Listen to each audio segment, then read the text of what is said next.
Hey, I'm Steve Krenz for Guitar Gathering. Welcome to this lesson on how to play in drop D tuning on guitar. Hey, if you can, hit that, if you like the content that we do, hit that subscribe button, and that helps us. And when we go live, it's usually Tuesdays, and then we also have sometimes workouts, and there's going to be a workout that goes along with this lesson too, so you're not just learning the concepts, but you're actually getting them underneath your fingers. So there's a PDF that goes along with this. Make sure to download that. The link for that is in the YouTube description down below.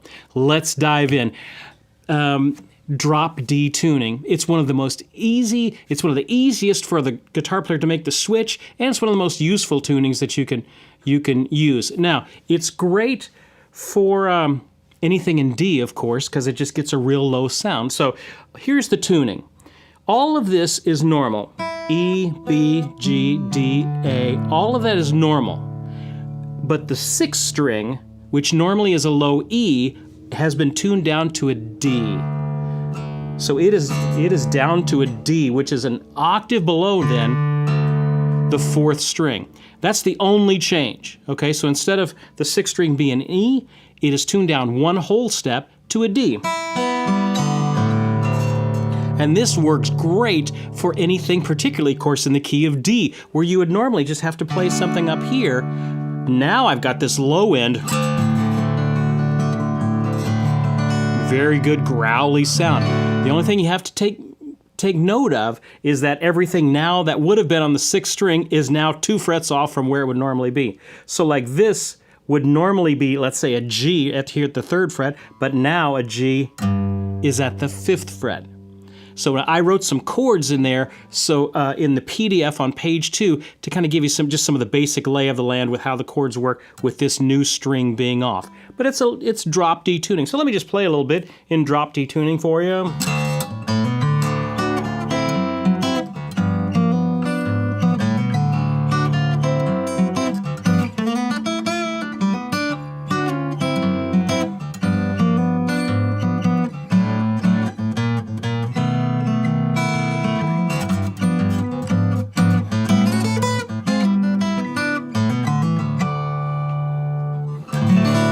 Really good, deep, growly sound in drop D. All right, so let's talk about the fun things that you can do in drop D tuning. What are all the things you can do?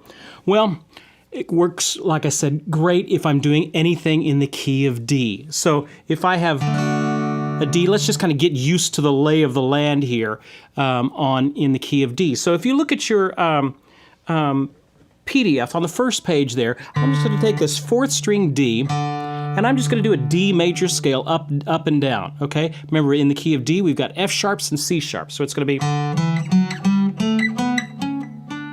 nothing too hard about that. But now I've got this A and this low D behind it. So if I just mess around with that a little bit,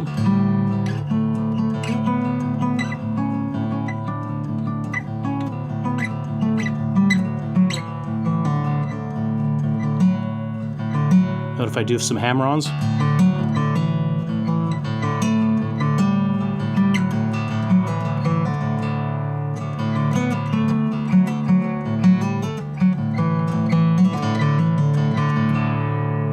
Very good, kind of low, rich sound on guitar. Now, okay, so what was that? That was just a regular scale. Now that's all notated out in that PDF. Take a look at the second page. What if I did that same scale, but instead of doing it on the 4th string, what if I did it on the 2nd string? Okay, we're just kind of getting the lay of the land of how some sounds with drop D. Well, that means the scale would be. What if I did that in thirds?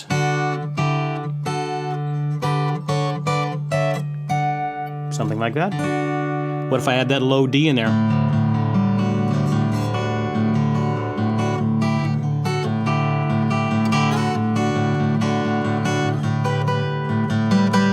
Maybe I can go to these other strings for like the G stuff. All of that's normal, so remember that's normal. A. But then I can always go down to this low D when I want to. Okay, some more creative options. Let's explore some other things. What if I did 6th on the 4th and 2nd string?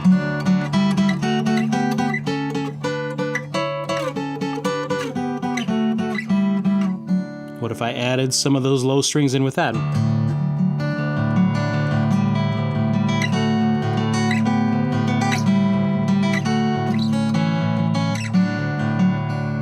pretty cool. What if I made those into triads?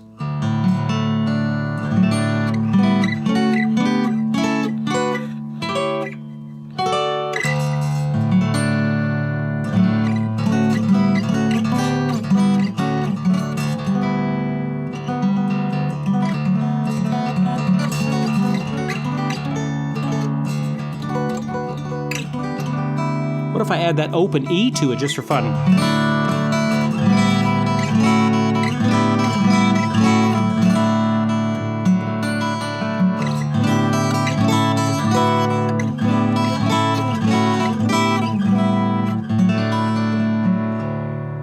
Oh man, now we're starting to get into some rich sounds there.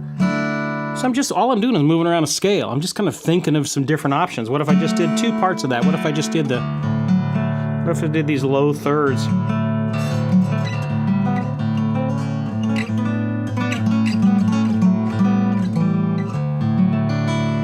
Okay, so you can get some creative sounds there. You can mess around with that. We're going to do a little bit more exploring with that in the workout in the next session. But that's a good way to kind of get the lay of the land. So we can also, another good thing about drop D tuning, before we get to the chords, we're going to get to the chords in a second, but another thing you can do with drop D tuning is if you don't want to think in the key of D, I could think and get a little bit more of a bluesy, kind of a Delta blues sound.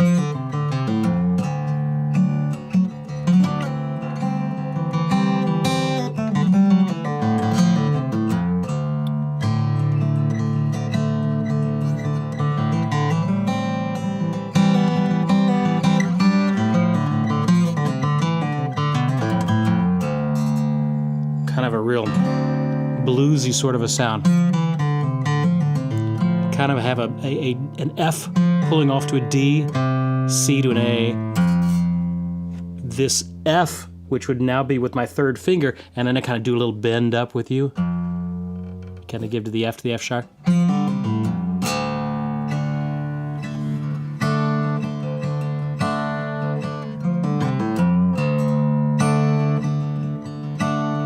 All this is with on the 3rd fret.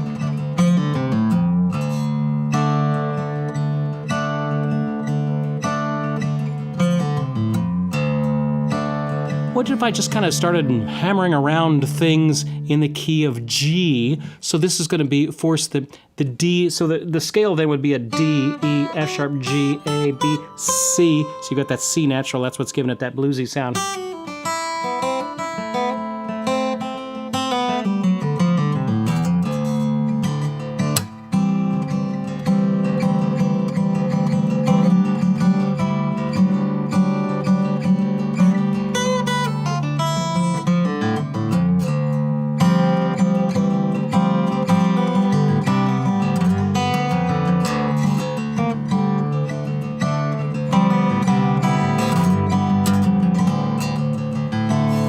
Yeah, come on, yeah. Now we get some really good bluesy kind of Delta sounds by just adding that F natural in there. Kind of give a little pull on that 3rd string, on the 3rd fret. That's another good option that you can do with drop D tuning. So it's good for things in D. It's good for things if I want to get that bluesy sound in D.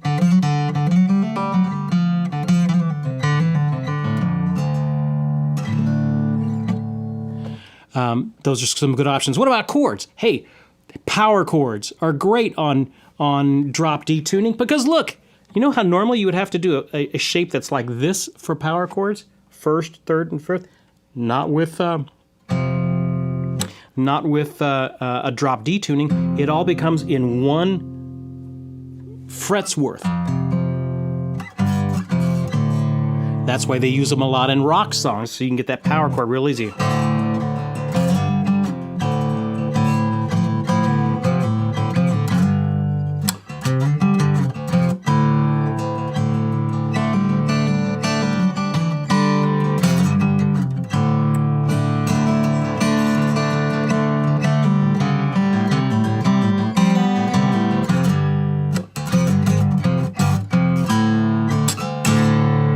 Oh yeah, now we're kind of getting into some other chords. 1 finger power chords. add a slide to that maybe, and you've got a really good kind of growly sound. That's another good thing you can do with these drop D tunings, these one-finger chords. Now, take a look at the page 3. So let's talk about some other chords that you can do. Now, your chord shapes are going to be changed a little bit because you have that low D string. So there's what a D chord, which would normally be like this. Now I can add this A and this low D into it. And I get this, oh man, this full sound. What if I needed to do maybe an E minor 7th? Well, now you got to think. E is up here at the 2nd fret because we're 2 steps away. So I have to put my first finger there. So like an E minor 7th, if I mute that 5th string out, all these are notated on page 3. What if I wanted to do a D with an F sharp in the bass? Well, here's a D triad, and I have to kind of reach my 3rd finger over and catch a D with the F sharp there.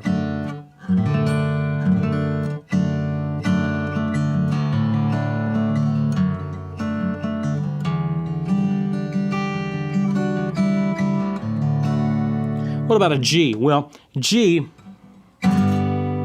got to think I could do it because shifting up to the 3rd position, put my 3rd finger there, and the open 3 strings, the 4th, 3rd, and 2nd.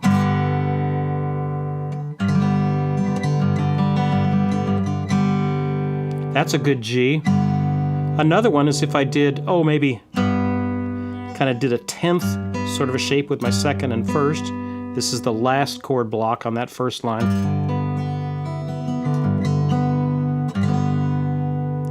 That's kind of cool. What if I move that around? There's an A, but that would still have that B in it. And that D maybe a... Do you see how with just changing one string, I get some really cool sounds. So there's another E, G for you. What about a G7th? I was playing that in that opening song. That shape is 3rd finger, 1st finger barred, like that.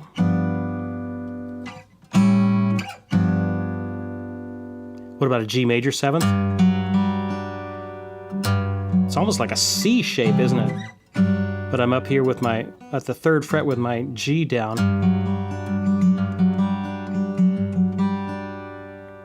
An A 7th would be just like the G7, just up 2 frets. B minor. Up here I'm at the, 7th fret?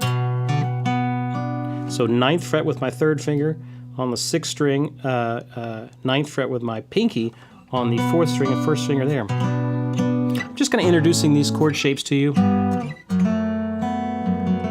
You start combining those with open strings.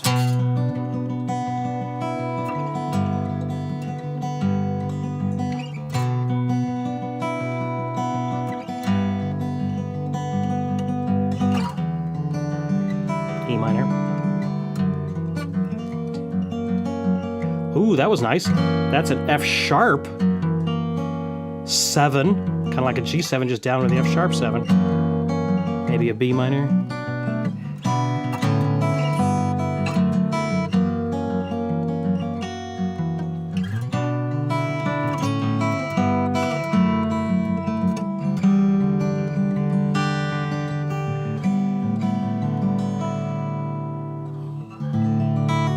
So there's some great chords that you can fall into when doing drop D tuning as well. You get that real low sound. And I don't have to learn a whole bunch of new things. A few new chord forms. Just got to remember not to hit where you're at on the 6th string. But I end up with a lot of good low richness for a song in D.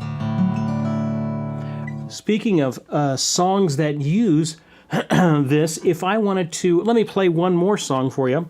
This is a song that I did for a fingerstyle course that I did, and I wanted it to sound really kind of open and flourishy. You know, one of the things you can do is we haven't really talked about this too much, but I can do a scale and I just kind of hammer on. What if I did a D scale and just hammer on a little bit? D, hammer on the E and the F sharp. G to A, I hammered on the A. B to C sharp, D.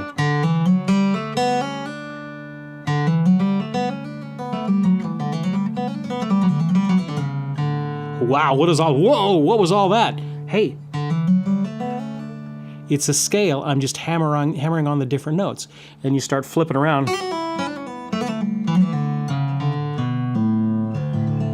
And you end up with some really good, rich sounds there. So let me play this. This is a song called Appalachian Morning. If you're interested in actually getting the sheet music to what I'm playing, that link is down below there, and you can get the sheet music for that. We made that available in our store if you want the sheet music to this. It has a music notation, the tab, finger notations, that sort of stuff. Let me play this for you.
There you go. Beautiful little piece called Appalachian Morning. If you're interested in learning that, you can grab the sheet music at the link down below. Great. Just some ideas for opening up your mind and your ear a little bit for drop D tuning. So there you go. I've given you some chords. I've given you some licks. We've talked about power chords. And we've given you some creative options. There's going to be a workout that come again in the next lesson that we'll be able to explore this. You'll be able to grab your guitar with me and we'll play along together. Hey, I hope you've learned something. If you have, hit that subscribe button. I'm Steve Krenz for Guitar Gathering, live from here in Nashville, Tennessee. We will see you guys next time.